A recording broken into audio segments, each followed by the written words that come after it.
Hello, everyone. Today I want to look at a game from 2007, the New York State Chess Championship Round 6 between Hikaru Nakamura with the white pieces, who was 2647 at the time, and with the black pieces, Ildar Ibragimov, who was 2600.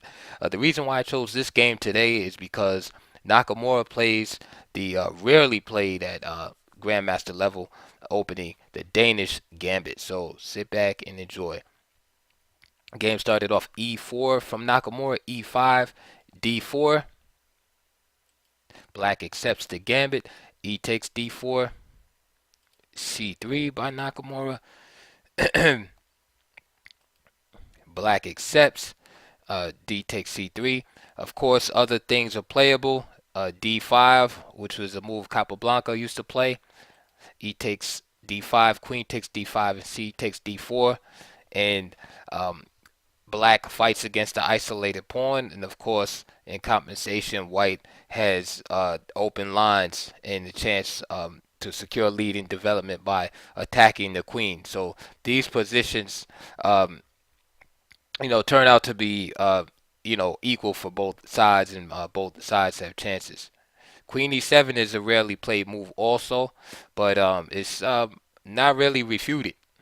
I think Shigorin used to play this. So back to the main line here. D takes c3. And now bishop c4. So now Nakamura is going all out, and he's offering another pawn, a pawn on b2. And here Ibragimov is going to decline that, taking that pawn on b2 to fall even further behind in development. Okay, now a lot of the old games in this line, you see Black accepting this pawn on b2 also, and uh, it's playable, but you have to play really accurate as Black in order not to get checkmated. Knight c3 was possible also by White, and then you will be going into what is called the Goring Gambit. But all of these openings are related. The Goring Gambit, Danish, the center game, they all have similar themes with the idea of rapid development, open lines, and piece play. So bishop c4, knight c6. Okay, good continuation. It avoids the temptation of White to play e5, say after knight f6, for example. Knight f3 is played. Okay, so Nakamura just keeps developing. Of course, he wants Black to take that pawn on b2 to develop his bishop. Black says nope. Black keeps developing, plays d6. So now Black guards e5 with the d6 pawn, and so now he's ready to get his bishop on c8 out, and he's ready to develop his knight on g8 also. Queen b3, again ignoring the c3 pawn, right? And he's provoking Black to make this capture, and he's threatening bishop takes f7. All right, and at the same time, he's looking to force Black to block his bishop on c8 from coming out also. Okay, so and notice how White is playing actively here, everyone. If Black played a move like castle, this gives Black basically opportunity to just continue to develop his pieces. All right. Another possible continuation: C takes B2 after castle.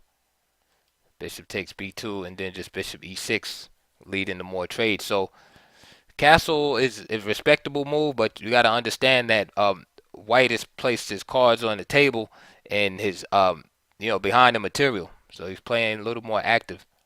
So Queen B3 is played.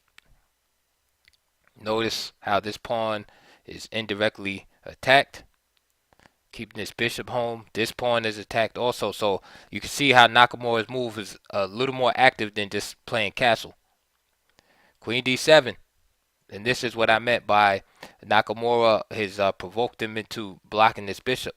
Okay, this is really the best way to guard the f7 pawn. If he played queen e7, then the queen is on a vulnerable square here after this knight plays c3. So for example, knight takes c3, let's say knight f6, castle, and it's hard for black to develop this bishop here because of the b7 pawn. All right, the bishop on f8 is blocked, and knight d5 and bishop g5 are on the table. Okay, so queen d7 avoids that. Now Nakamura castles. Notice he's still giving black the chance to capture here.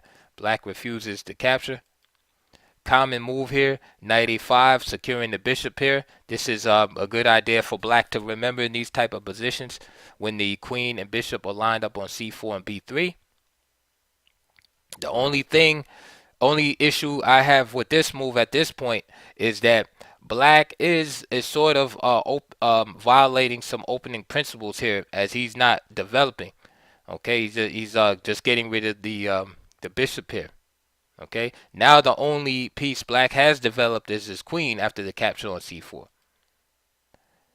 So the queen was attacked, the queen captures. Meanwhile, attacking the knight also. This provokes the capture. So yes, black has the bishop here, but look at his development now. So after queen c4, we can say that white has compensation for the pawn, and I believe he has excellent compensation for the pawn. So good play by Nakamura so far. Knight e7. All right, and now black wants to keep an eye on e5 by moving this knight to g6. Okay, so he's not trying to come here, and the position gets opened up by eventual e5. So black, being behind in development, understands that he still needs to keep the position closed and under wraps. Knight c3. And if he plays e5 here, again, black's best is probably just to keep the position closed with a move like d5. Okay. Another option is queen c6, offering the trade of queens here also, which I think is a little bit better. So instead of move like e5, Naka develops, plays knight c3, knight g6, keep an eye on the e5 pawn, and also on f4 square. Bishop e3.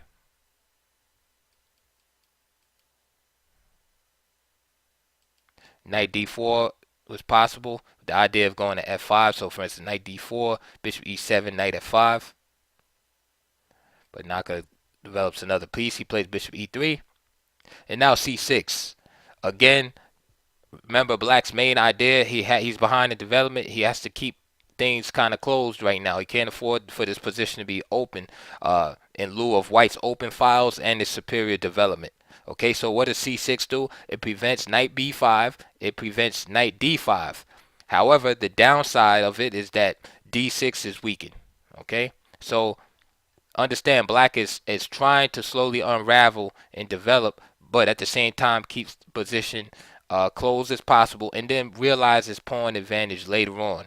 And however, as you can see, there's a price to pay. So here he has to weaken his d6 square somewhat. Knight d4, eyeing that f5 square as we spoke about. Knight e5, attacking the queen. Queen drops to e2. Okay, so moves like f4, start to appear on the menu. Queen g4. Black is doing again what he's supposed to do.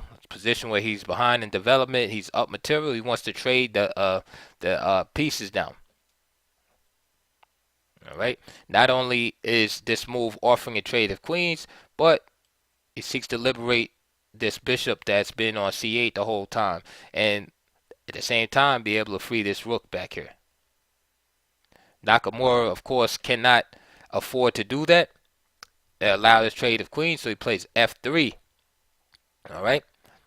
Another thing that I didn't mention about this move, queen g4, besides offering the trade of queens and liberating this bishop, it also prevents the idea of f4 right away, because again the queens will get traded off. So that move was a pretty powerful move by black. So f3 has to be played. Now the queen is driven away, but the knight on e5 gets to stay there.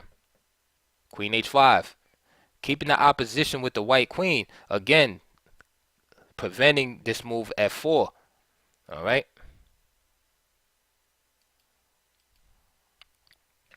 Keep in mind also, black has not castled on the king side yet, so there are ideas in the position of pawn storm on the king side. Perhaps if black can castle himself on the queen side, then he can throw his pawns forward on the king side.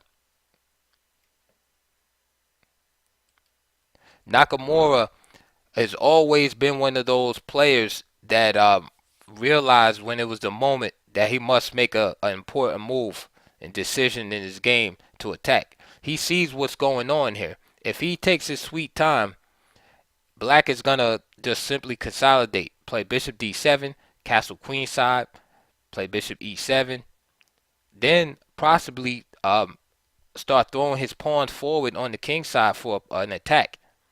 All right. So he realizes this is the important moment in the game that he must open this position. He must make his piece development count for something. Okay, being ahead in development and having more space. These are temporary. Especially being ahead in development. These are temporary advantages. Okay, if Nakamura doesn't do anything, black will simply just catch up in development. So he realizes, hey, I have to do something right now. All right. He says, I can't just let black simply castle. Okay. So he opens the position while he's in ahead in development. Okay. So the die have been cast. Nakamura is threatening knight c7 check. Bragmov takes the piece. C takes b5. Knight takes b5 with the same threat. And now king d8, which avoids the fork on c7, but the black king is stuck in the middle of the board. You have open c file, semi-open d file with a weak pawn. Okay, so Nakamura has what he wants. If rook b8, of course, bishop just takes the pawn there. So the king moved, king d8, and now rook fd1, natural move, right? Opposing the king and threatening the pawn on d6. Okay, bishop d7, and Bragmov realizes, hey, I can't hold on to this pawn on d6, but I have to get my pieces out and protect my king. So he's not even worried about the d6 pawn. Nakamura plays a4. This move is a little questionable to me. He keeps the pieces on the board, all right, but maybe uncovering the king seems a little better. Perhaps Nakamura didn't see a clear advantage here, so he wanted to keep the pieces on. So what am I talking about? Is playing the move knight takes d6. Okay, in the sample line, knight takes d6, bishop takes d6, rook takes d6, king e7, attacking the rook and connecting his own rooks, queen d2, bishop c6, and now queen b4 here. A5, and this position is like super unclear. Queen c5, b6, and the reason why the queen has to keep being attacked is because he's discovered attack possibilities. Queen d4 now, and now rook hc8, rook c1, and f6.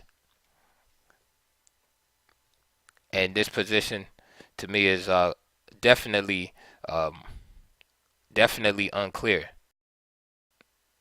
I would say here that white definitely has compensation, all right, for his material deficit, but at the same time, I would say that black can also consolidate and win this position. So this is the type of position I think white had to go for. Going back here, again, knight takes d6, bishop takes d6, which I believe is the critical line. I played queen b4 here. Another option is bishop c5, right, which looks natural. And I wanted to, show this line too that I looked at, because I know some people will say, hey, what about putting the bishop here and threatening, discovered checks? Problem here is that when you put the bishop here, the bishop's unprotected for a second, and then black has this beautiful tactic. Knight takes f3 check, which uncovers the bishop here, and the capture is forced because of the fork on the king on g1 and the queen on d2. So g takes, and now queen takes c5, check, and picking up the rook. Okay, after king, for instance, king h1, queen d6. Okay, so this move is it would be a deadly move, but just the position of black's pieces don't allow it. So this is why queen b4 is better here, because queen b4 threatens the same things, but there's no danger here. And this is why these moves a5, and we see the effort of the queen to stay on the diagonal. Another move I didn't address, I'll address right now, because in the variation I showed queen d4. So it's like, hey, why not go to a3 and stay on the diagonal? Problem with a3 here is then knight c4, the queen gets attacked again. And not only is the queen being attacked here, but the knight is attacking the rook on d6 also. So this is winning for black also. So the position is literally hanging by a thread here. And this is, and then the line continue rook c1 f6. Again, it's unclear position. Very, very complicated position. But that's what you want when you're playing the Danish, right? Instead, in the game, Nakamura just simply played a4. Black continues to develop. All right, he's basically placing his pieces on the only squares available. Bishop takes a7. Now, Nakamura is not just pawn grabbing here, but now he makes the b6 square accessible. Rook takes a7. This is why black gets rid of the dangerous bishop.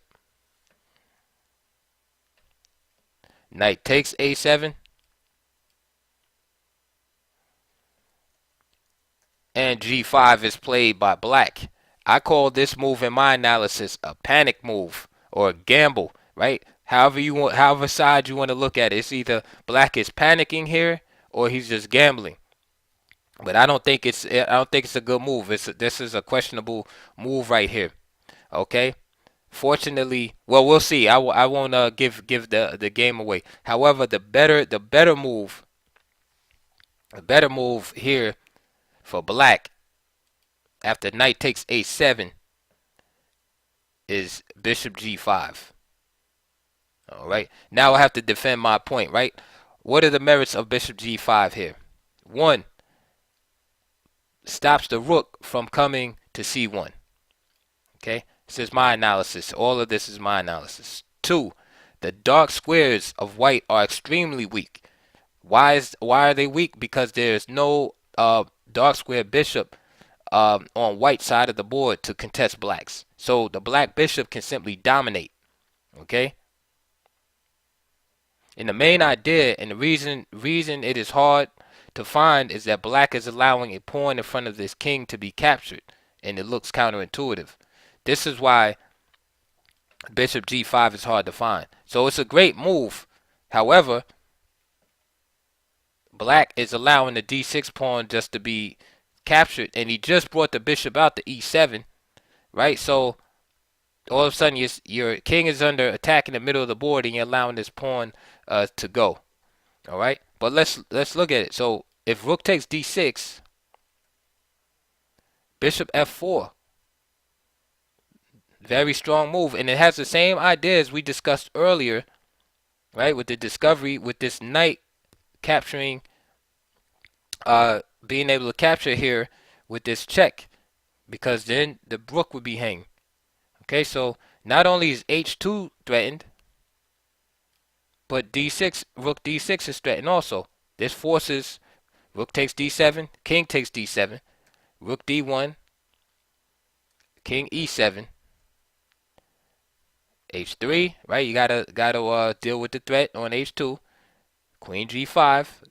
Notice the dark square domination. Knight b5. The knight has to come back in the game. Rook c8 now. Knight c3. And now king f8. and black's king is perfectly safe. Knight d5, knight g6. Okay, and now it is white who, excuse me, it is black who has turned the tables around. Okay, and I don't knock the players because all this stuff is, hard to see. Who knows what the time situation was, what have you. But bishop g5 was definitely, that was definitely the move to make there. Now, let me suggest an improvement for white there, because rook takes d6 obviously is not the move to make. Instead, rook a3, king e7, knight b5, and then rook d8. Okay, and this gives the game more of a more equal character here, as black's king is starting to enter into safety, but white has compensation for the material deficit here. So black didn't play bishop g5. Instead, after knight takes e7, excuse me, e7, after knight takes a7, g5 was played. And I would be shocked by this move as black, because I'm the one doing the attacking, and then all of a sudden he's attacking me. And I think that's what happened to Nakamura here. Nakamura is saying, hey, I'm supposed to be the attacker here. How are you attacking me? Okay, so instead of making him pay for the move, Nakamura played the weak move, h3 here, actually playing into black's attack. Okay, so he weakened his king side out of fear. Okay, so Ibragimov kind of bluffed the young Nakamura here. He weakened his king side. All right, now I'll take this time to say, always be wary of making purely defensive moves. All right, this is something the great Emmanuel Lasker had mentioned, is that when he would make moves, like when he was, say, under attack and was forced to play defense, he always looked for a double-edged move, a double-edged defensive move, where he played defense, right? He dealt with the threat of his opponent, but he always had put some poison in the move. Okay, so where he might be defending, but he might be attacking something also. Okay, or setting a trap or something like that. He didn't just play a purely defensive move. So, for example, in this position, h3 is just a straight defensive move to stop the idea of g4. Okay, no, there's no benefit. There's no other benefits to the move at all, right? Matter of fact, it weakens the king side even more. Okay, so for me, this was an interesting psychological moment. Okay, Nakamura had been attacking the entire game, and all of a sudden, black is attacking. All right, and this caused Nakamura just to switch in defensive mode immediately. All right, so what's the better move here? Instead of h3, knight b4 with the attack on d6 again. And not only the attack on d6 so much, but bringing the knight back in play. Remember, the knight on the rim is dim. The knight is out of the picture. So let's say g4 comes. So what? White doesn't allow his king side to be open. He keeps the position closed, and he finally gets in f4. Remember, we were talking about that, driving the knight away? He gets in f4. Knight f3. Perhaps Nakamura saw this much right here and said, hey, I don't want any parts of this. However, after g takes, queen d2. All right, and the idea behind queen d2 is to deliver the check right here. Rook g8, king h1, and let's say if rook g2, queen a5 check. Okay, b6, queen takes b6, king e8, and white is winning now. Too much firepower. And this is just an example here. Black doesn't have enough piece activity to deal with white, in the battle. So Nakamura should have trusted those principles, that he had better development, better pieces, and that he would be able to withstand a full firefight, because that's basically what black does here, is that with the move g5 and g4, he's opening up the position, but behind in development and peace activity.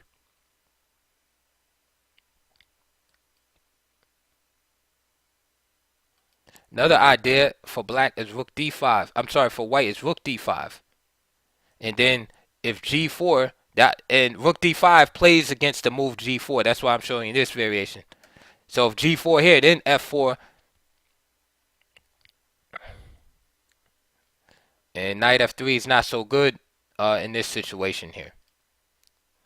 Bishop c6, rook b5, powerful move. Bishop takes, queen takes. Again, with being able to just give up the exchange here, and white is better. I don't want to go through too many variations here, but here white is better also. So the move for Nakamura definitely was knight b5. Instead, he played the move h3, and now g4. This is always a shocker in the position, is when you play a move to stop your opponent from doing something and then he does it anyway, because either that opponent is out of his mind or you miscalculated somewhere. So here after g4, Nakamura simply played f4, right? Of course, if he takes here, h takes g4, simply bishop takes g4, f takes g4, and now black's pieces start to attack the white king. And it is the attacker who winds up getting chased down.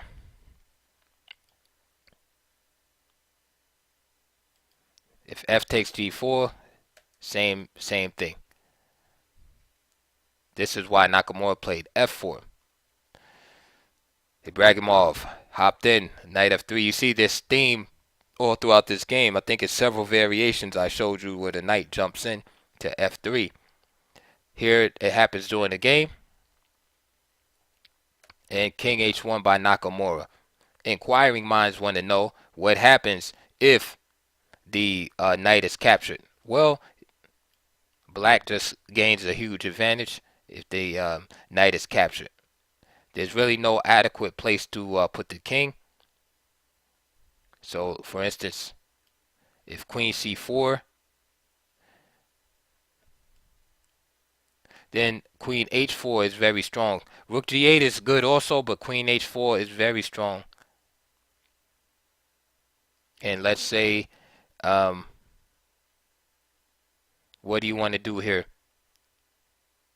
Let's just come back here. Queen f1, because the mate is threatened after here, and here. So this is why the queen is forced to come back. Notice the escape square is blocked going that way. So now the rook just comes in. And what you're going to do after king h1, sound like Conor McGregor. What you're going to do, bishop takes h3. And you can see that the game is going to end shortly. So this is why the knight wasn't captured. Instead, king h1 was played. Ibragimov plays rook g8. And here Nakamura plays the move e5. Okay, so he's still continuing with his attacking ideas. The position is very double-edged at this point. It's like up for grabs. G takes h3. And after G takes h3, Nakamura really is in deep trouble here.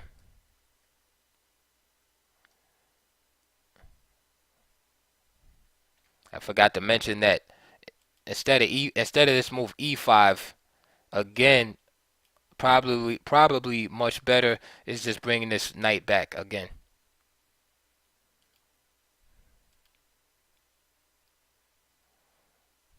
Okay, just bring the knight back in. Then, if G takes h3. Then you can play this move right here, g takes f3. Okay, then play can continue rook g2 and so on. But I don't even think white has an answer to this. So again, after king h1, rook g8, e5. Okay, trying to open up the position, but at this point, I don't think Nakamura realizes that the tides have turned against him. And now g takes h3. What do you do here? The the h file is about to be open. He plays g3. Rook takes g3, and now e takes d6. The bishop just simply moves and keeps an eye on the e7 square. Queen c2 for Nakamura. Looking to penetrate here. And here, Ibragimov just simply plays rook g2.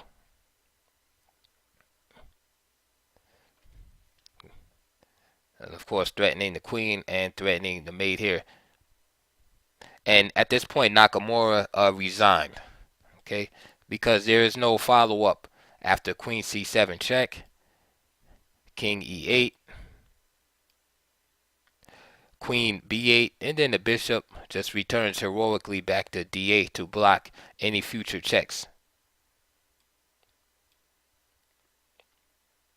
Rook e1 check, king f8, queen takes d8, king g7, and then at this point it's just all desperate, just giving up material, basically suicidal moves at this point in order to stop the mate from occurring. For instance, moves like queen g8, which no human being is gonna do, or rook e2, with that, with the idea of stopping this mate. Black doesn't even have to capture the rook here. You simply just play queen g6 or queen g4. All right. So a barn burner of a game there. Again, Nakamura resigned. He had his chances.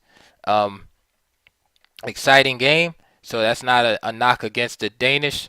Again, it is a surprise weapon, but you see players at 2600 playing it, and it's definitely exciting and fun. And of course, if players have a chance to like prepare for it, thoroughly, then the computers have, like, I'm sure, mapped it out to where, like, it's basically unplayable at top levels. But for a surprise weapon, it's definitely exciting. Line that I would recommend to play is white. And so props to Nakamura for bringing it out. And good game by Ibragimov for playing a bold move, g5. Realizing that, hey, I got to take my chances here, and he gambled, and it worked. So I hope you enjoyed that video. Please like, subscribe to my channel, donate, and support the channel. And I'll see you guys soon on the next video.